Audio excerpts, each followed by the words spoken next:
Hey guys, Alex the Border Collie here. Updates on the Sonic Reborn comic dub, because I have, at this point, settled on voices for a number of characters.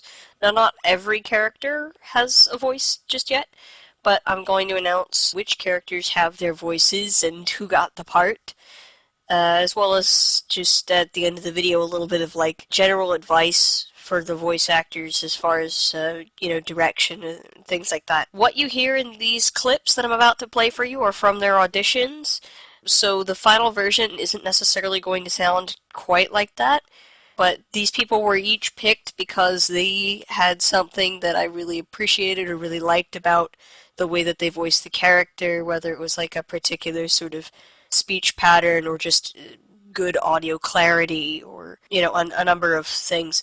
And I'll talk about that a little bit later. So here you go. The names of the people will be at the bottom of the screen for you. And without further ado, we're going to start with Amy.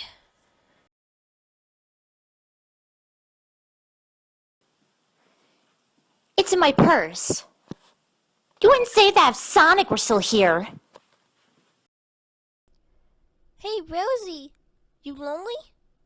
I miss Big Brother and Ruji too. Yeah, but we get seeing Big Brother again. Rosie? Excuse me, Miss Rose. I'm going to have to ask you to remove your wristbands. What? You want to keep your job, don't you? Please stay in dress code. I would greatly appreciate it if you didn't insult the gods with whatever that is. Not so fast now, huh? I have to admit, I was almost impressed. But this little game of hide and seek is now over. Where is it? Gun'll be banging down your door soon if I don't get out of here fast.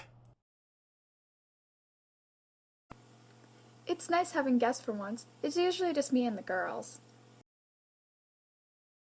Like this one here. She's a Frenchie SPAS 12-gauge pump-action semi-automatic combat shotgun. I call her Becky.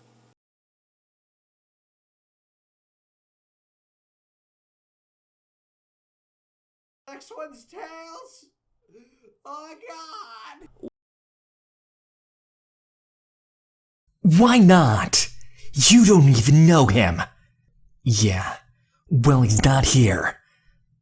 No amount of misguided generosity is going to change that. Do you really think you'd want you to risk your life like this?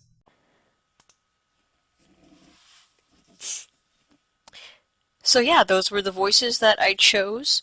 As far as general tips and directions for these people, overall, for everybody, just, remember to sort of look at your script a couple of times. I want to try and make sure that we pronounce things correctly, so we get sacred instead of scared, or this instead of that. Just little things like that I want to try and catch before we get to the final recording. But that kind of goes for everybody. There weren't a ton of situations where these sorts of things happened. They just happened occasionally, and it's just sort of a reminder. As far as specific direction for people, Amy, I freaking love that you're able to do this Amy voice so well. She does this really, really good voice if you're trying to do the Amy voice from the cartoons and the video games. The only real problem here is that this Amy is supposed to be older, and part of this stems from not having the visual direction. When you guys are doing your recordings for the actual chapter, I'm going to be giving each of you guys your own PDF file, which will have the entire first chapter comic.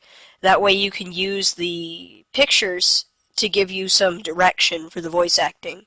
So you can tell sort of what the tone of a given scene is by the illustrations. It'll help you better understand how to deliver a line better than if I were to just give you a normal script. But in the case of Amy, I love that you do that voice so well. Just try and dial it back a little, make her voice a little bit calmer, so that I want her to sound older, a little bit more mature. she can still have that kind of huffy Amy tone that she has when she does get really kind of indignant or frustrated or mad about something, but she's not quite as pouty or quite as, I guess, whiny, you could say, as normal Amy in the cartoons and the games is, just because she's a lot older. So yeah, other advice? The same guy is, I gave the part of Shadow and Tails to the same guy.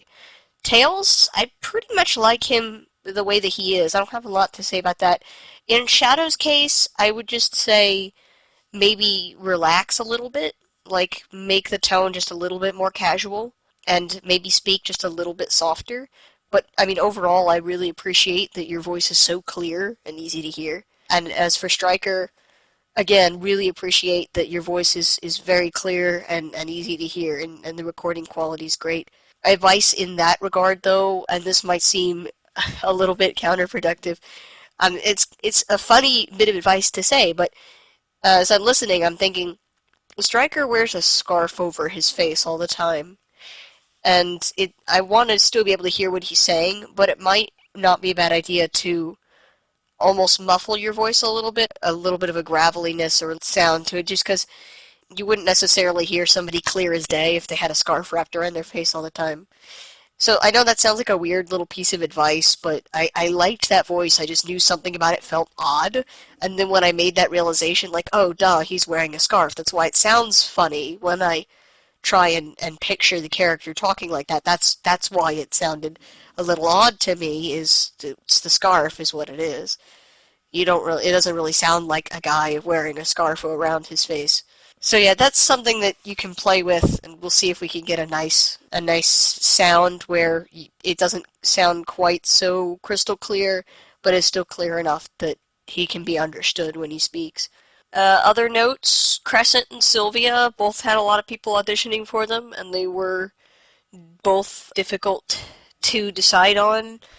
In the case of Sylvia, though, when I heard this girl do Sylvia, I knew I pretty much had to give the part to her because she rattles off that line about the gun just perfectly. And I tried doing the line myself a couple of times and struggled with it quite a bit because you have to sort of list off all of this information very, very quickly, and it's not very easy to do. I struggled when I tried to do it myself, and so I love that she's able to do it so smoothly and with such confidence.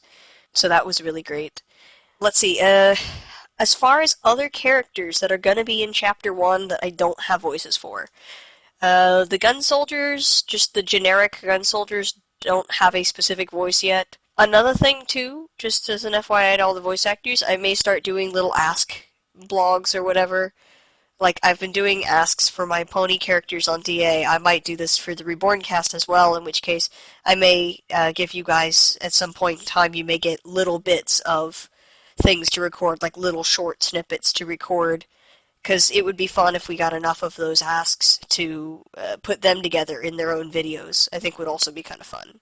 I think to people who are still wanting to audition for parts and things like that, just like a general sort of thing to remember, don't force it too hard when you voice act. I think that's if there's anything I notice about people when they try this sort of thing, if there's something that I notice happens too often, it's people go to do a thing, they go to do a line, and they try harder than they need to, and so the line may sound nice, but it sounds stiff and somewhat inorganic. So, just try and remember to relax when you're doing your lines and just sort of speak kind of naturally. That's our voice cast for the first chapter. Some of these characters aren't in Chapter 1. Crescent has no speaking parts in Chapter 1, and Knuckles won't be introduced until later, same with Sylvia. Otherwise, the rest of the people mentioned in this video are all going to be in Chapter 1. So, thank you guys so much for your auditions, and you can still audition. Oh, that's right. There is one more character that I need for Chapter 1, and that is Nira. I'm not going to tell you why I need Nira, I'm just going to tell you that I need Nira. I'll give you maybe a couple of lines of script in the bottom that you can play with for Nira, as far as general direction for her character. Nira is one of those characters that is she's very odd. She's a very sort of distant and sort of cold or alien quality to the way that she speaks. She's sort of a mystery. She's very difficult to wrap your head around, and her voice, when she speaks, often doesn't reveal a whole ton about who she is as a person. You can't really tell what she's feeling or thinking at a given moment when she says something. She says it, but you don't really ever completely understand necessarily why she says the things that she says, at least not right away. So yeah, I might give my own hand at trying Nira's voice, and anybody who wants to is welcome to try for Nira. Those are the voices for the moment, and thank you all for your auditions. I appreciate it so very much. I'll talk to you guys later. Remember, don't take yourselves too seriously.